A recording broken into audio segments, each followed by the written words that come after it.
Corona महामारी के दौरान भारत की जनता को चिकित्सा सुविधा और संसाधनों के अभाव का तो सामना करना ही पड़ रहा है।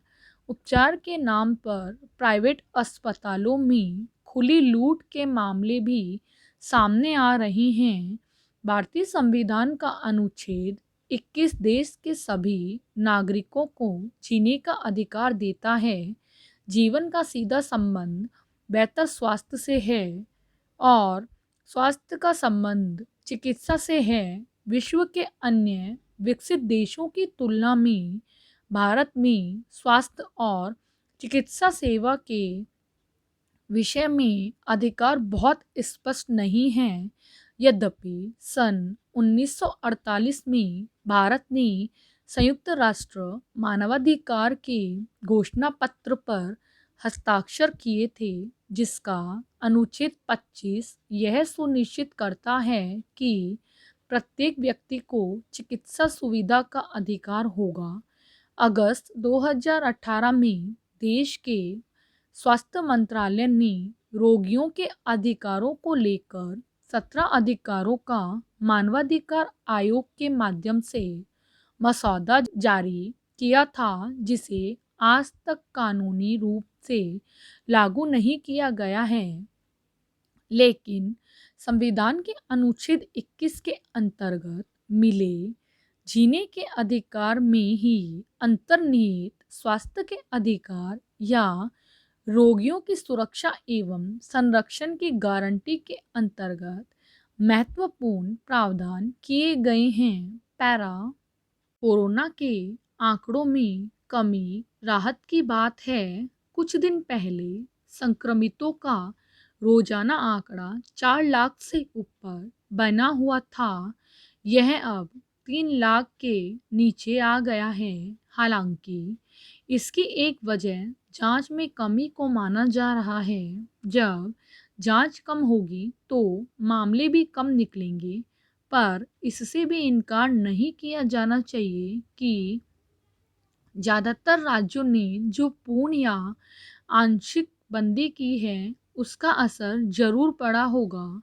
फिर पिछले साल के मुकाबले इस बार दूसरी लहर को लेकर लोगों के भीतर खौफ भी कम नहीं है। लोग घर से निकलने से बच रहे हैं। ऐसे में संक्रमण के फैलाव को रोकने में मदद तो मिली है। बहरहाल आंकड़ों के हिसाब से तो हालात में सुधार के संकेत दिखने लगे हैं। पिछले 6 दिनों में उपचाराधीन मामलों में भी 3.5 लाख से ज़्यादा की कमी दर्ज की गई। जाहिर है मरीजों के ठीक होने की दर भी बढ़ रही है। 29 अप्रैल को जहां यह 81.90% थी, वहीं 15 मई को 84.78% दर्ज की गई। इससे विशेषज्ञों को उम्मीद बंधी है कि हालात जल्दी ही इस साल जनवरी के स्तर तक आ जाएंगे। जनवरी में मरीजों की ठीक होने की दर 97% थी। पैरा लेकिन इस मुगालते में रहना कि संकट टल गया है ठीक नहीं है। सुधार की रफ्तार भले दिखने लगी हो, लेकिन मौतों का आंकड़ा अभी भी चिंताजनक है।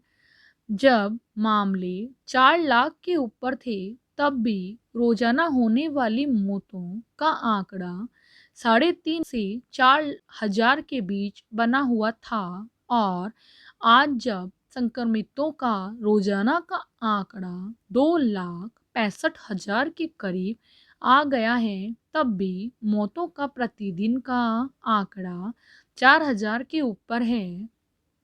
इससे पता चलता है कि 2 से 3 हफ्ते पहले जो संक्रमित भर्ती हुए होंगे, उनकी स्थिति ज़्यादा गंभीर रही होगी। माना जाता है कि संक्रमण और मौत के बीच 2 से 3 हफ्ते का अंतर रहता है। ऐसे में अगर अब संक्रमण के मामले कम हो रहे हैं, तो मौतों के आंकड़ों में कमी आने से 10 से 15 दिन अभी लग सकते हैं। अभी भी ज़्यादातर उपचाराधीन मरीज सघन चिकित्सा में हैं। ऐसे में आने वाले 2-3 हफ्तों में मौतों का आंकड़ा कितना कम या ज़्यादा होता है, इसका अनुमान लगा पाना मुश्किल है। भूलना नहीं चाहिए कि देश में अब तक कोरोना संक्रमितों का आंकड़ा 2.5 करोड़ पार कर चुका है और दुनिया के सबसे संकटग्रस्त देशों में भारत दूसरे नंबर पर है। पैरा। अब चुनौती यह है कि ज़्यादा से ज़्यादा जांच हो ताकि संक्रमितों का तत्काल पता चल सके।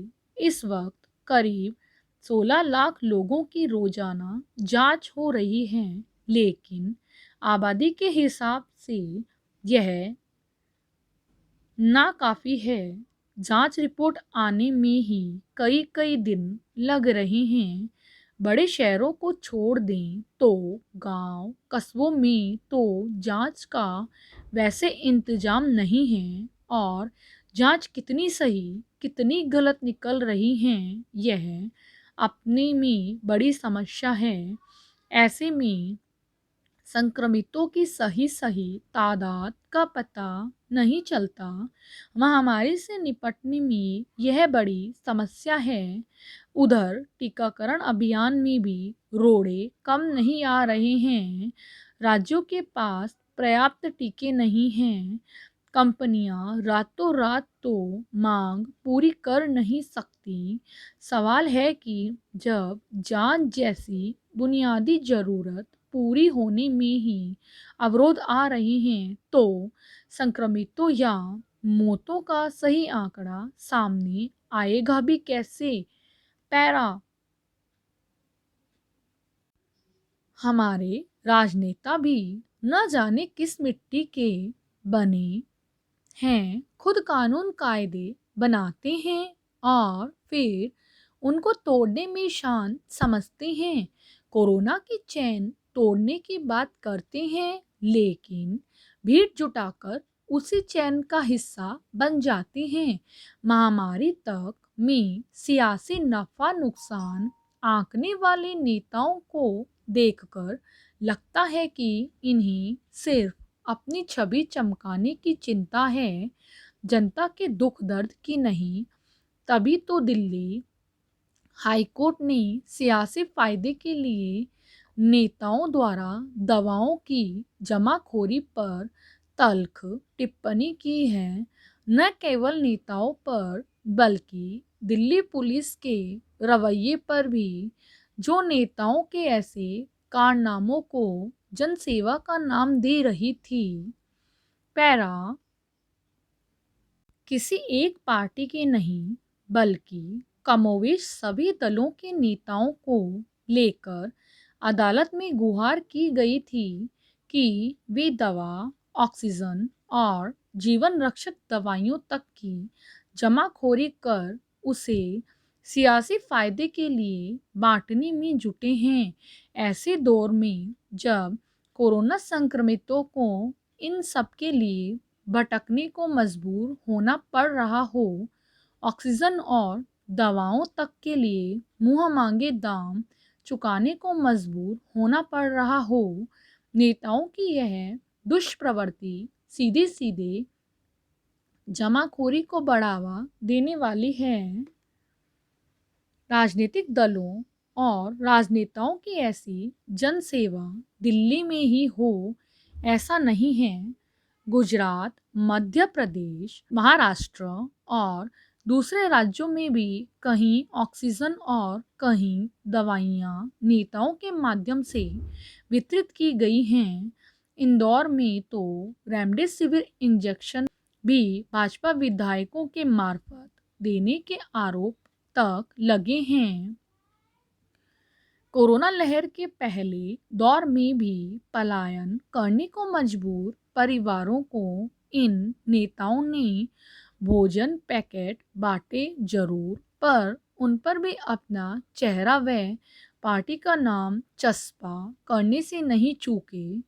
कोर्ट ने सही कहा है कि कोरोना के उपचार में इस्तेमाल होने वाली दवाइयों को बांटने का काम नेताओं का नहीं है।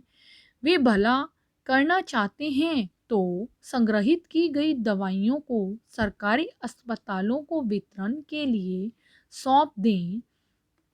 ऑक्सीजन से लेकर रेमडेसिविर इंजेक्शन और दूसरी दवाइयों का इस तरह का संग्रहण कोई अन्य करता दिखे तो पुलिस उस पर शिकंजा कसते तनिक भी देर नहीं लगाती।